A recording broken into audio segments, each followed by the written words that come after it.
Hey everyone, it's Justine and I'm back with a video tutorial for the AAA card challenge. This week we are looking at CAS, Clean and Simple Shakers.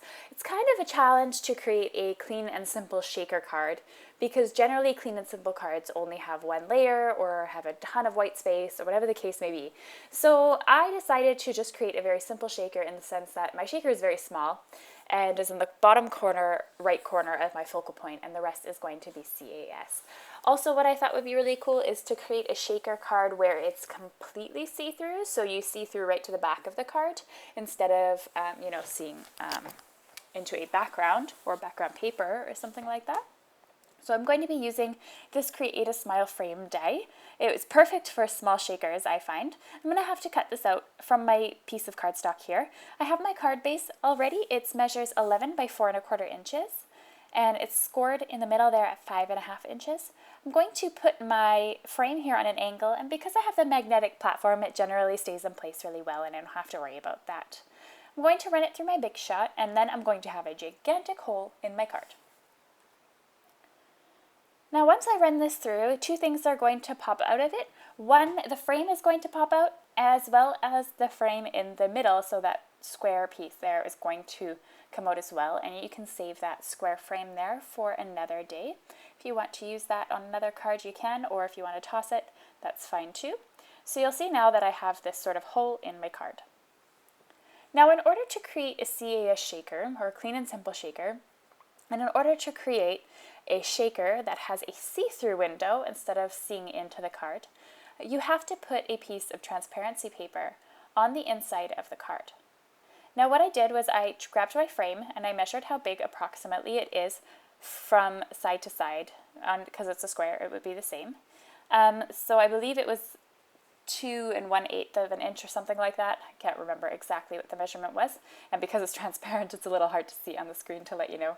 But anyway, I just measured to see how big the frame was in total. I grabbed a piece of transparency and I'm going to glue this onto the inside of my card. So it'll be the inside. If you were to open up your card from the top, it would be kind of not where you would do your writing, which is great. You still have that space to do all your writing, but rather on the top. So I'm going to put some Tombow Mono liquid adhesive here around the outside edge, and I'm going to stick that transparency window piece onto the card. Remember, again, this is the inside of the card. Next up, I'm going to have to put in my actual 3D tape. So I have my frame here. I'm going to put away that square off to the side here for future use, and I'm going to put the transparency over the window. Now this is going to go on the back of the window, but because the window is the same on both sides, it doesn't really matter which way you're gluing it at this point. But this here is not going to be shown the way it is right now. We're going to flip it over to glue it onto our card. We're going to have to also create our shaker area. Now I'm going to speed you up here for this process, but I'm just going to take some thin pieces of 3D foam tape. I measured these so that they would fit perfectly into the frame without without having any spaces, so that nothing falls out. I also took my embossing bag, and I'm going to go along that in a second, but I'm going to add some various beads here from Simon Says Stamp, and then I'm going to add in some sequins from the Ton Stamps. These are the pink fairy sequins, so they're really quite nice. I'm going to grab my embossing bag and just go along the outside there so that the beads don't stick too much to the actual 3D foam tape. And then I'm going to just place my frame, which has the window, right over top. So that is how I created my clean and simple shaker.